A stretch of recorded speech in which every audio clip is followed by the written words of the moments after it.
You know what I got a real beef with? What's that? I got a beef with. Now, I was sick yesterday, right? Okay. I wasn't in. And really, it wasn't timed out this way. But if there was ever a day for me not to be in, I mean, you had center stage talking about your former coach, Tom Coughlin. Oh, yeah. And this bothers me. And I know that you're too classy to say this, and you've moved on from this chapter.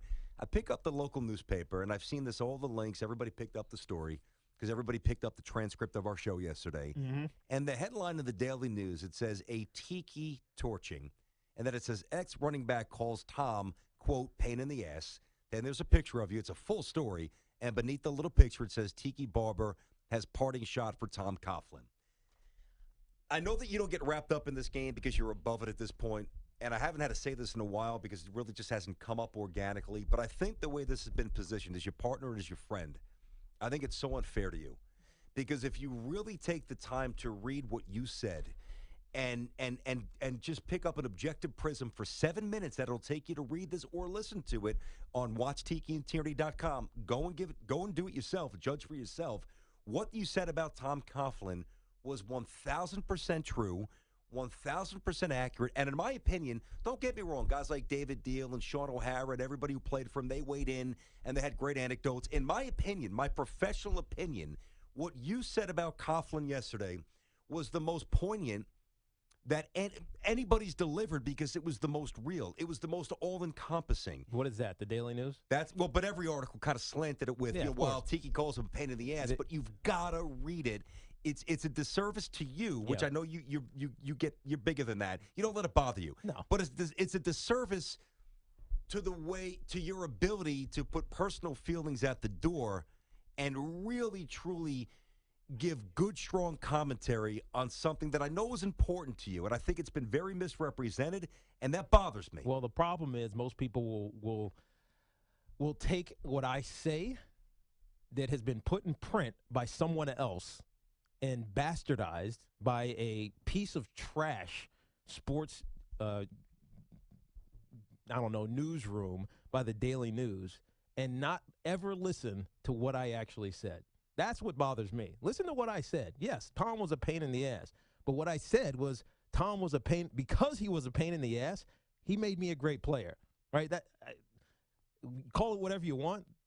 That's a compliment to Tom. But it's a real compliment That's how I read to Tom. I did an interview yesterday with the guys up in Boston. God, what's his name? I'm forgetting his name now. Up in Boston. Ryan, no. Writer, coach. I wasn't in yesterday. We just had him.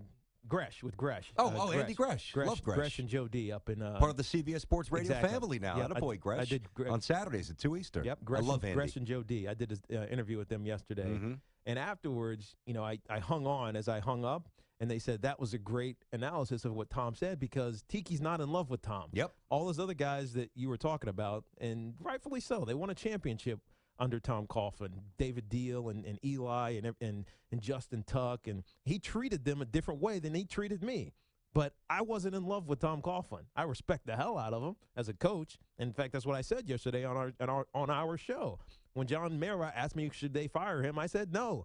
He's a great coach, and he's a pain in the ass, but he's a great coach. And eventually he changed and became who he is now and a Hall of Famer. And so for the Daily News to just try to sell newspapers by making me the antagonist, the villain, in what is a great story of Tom Coughlin's career outside of New York is pathetic.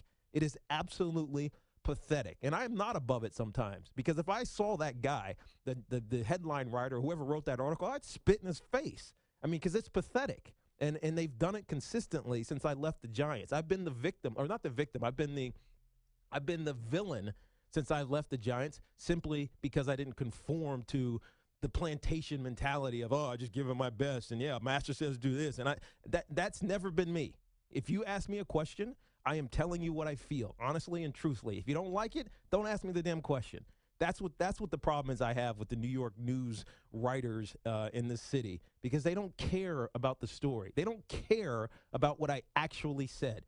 Go listen to what I actually said instead of what this jerk or jackass decided to say I said. Yeah, I don't know how many people will actually take our advice, or at least, I'm going to separate you from this for a second, take my advice to go and listen to this objectively.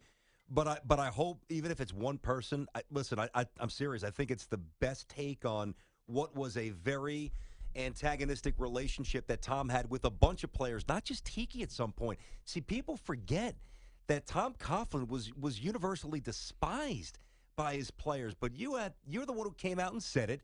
You were a victim of terrible timing because when you left, then they win the Super Bowl. So now the old stories are forgotten, and you are positioned as the villain, and it's utterly unfair. And again, I don't know who I convince, or I just, as your partner, I had to get on the air and get you back with this because I when appreciate it. I would You talk do about it every time. But you talk about journalistic. It's unfair. You to talk you. about journalistic integrity and appreciating your peers in the business. Those guys, I don't appreciate, and I don't believe that they have an ounce of journalistic integrity. Yeah, I this really was don't. slanted the wrong way, man. This was wrong to you, and this is wrong, more importantly, to Tom Coughlin. I agree. I mean, that's the other part I of it, not agree. just to you. I agree. That's weak, Daily News. Poor job.